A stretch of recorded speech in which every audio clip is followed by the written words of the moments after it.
Do not reinvent the wheel. So if there's a service provider or another startup or another company that has a service that you can build upon, then build upon that. Don't build that service and then build your offering on top of that.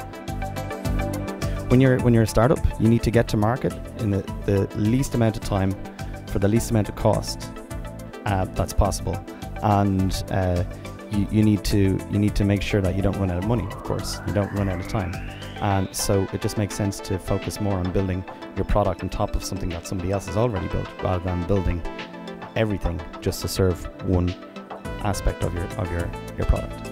I think the most important thing is to understand early on how big your offering is going to be, how many users, because as you're architecting it, you need to understand how much growth you need to plan for and how quickly that growth will happen. To me, cloud is an innovation in technology that allows for greater economic value to be created. So if you think about it, something like a Dropbox might store your files, and it might store files for a million people, but they don't store a million copies of the same file. They store one copy, and they mark it as being the same copy that a million people have. So by doing that, everyone wins by using something like Dropbox.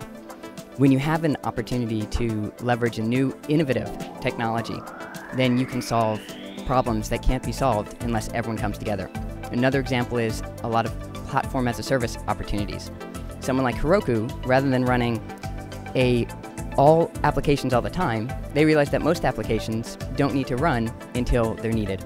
So they've worked out something very innovative that allows them to only run an application when the application is being asked for.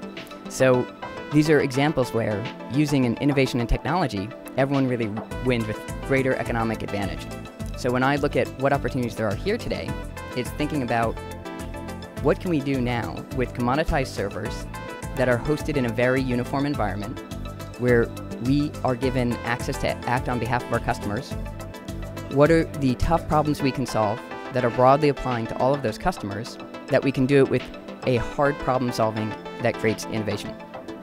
I think there's a lot of opportunities today, and that a lot of those businesses are in demand, and people are suffering pain in the space, and we look forward to seeing your business when it comes together and hearing more about it.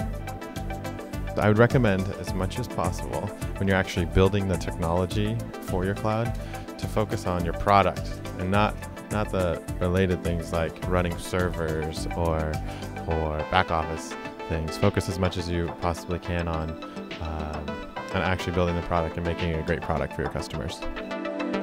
Don't think too small. I think a lot of entrepreneurs in Hong Kong, when they first started, they would focus on the market. It's, oh, let's start with the Hong Kong market. Let's start thinking about China. The main difference between entrepreneurs from Hong Kong or from the Valley is that when you first start a cloud business, infrastructure is no longer a problem, right? You can scale it with much less capital than what you used to. So I would highly encourage all the entrepreneurs in Hong Kong, really don't think too small and actually really think big. Think about the big pictures and the vision, because now with it enabled by cloud computing, you really can go conquer the world to as far as you want it to go.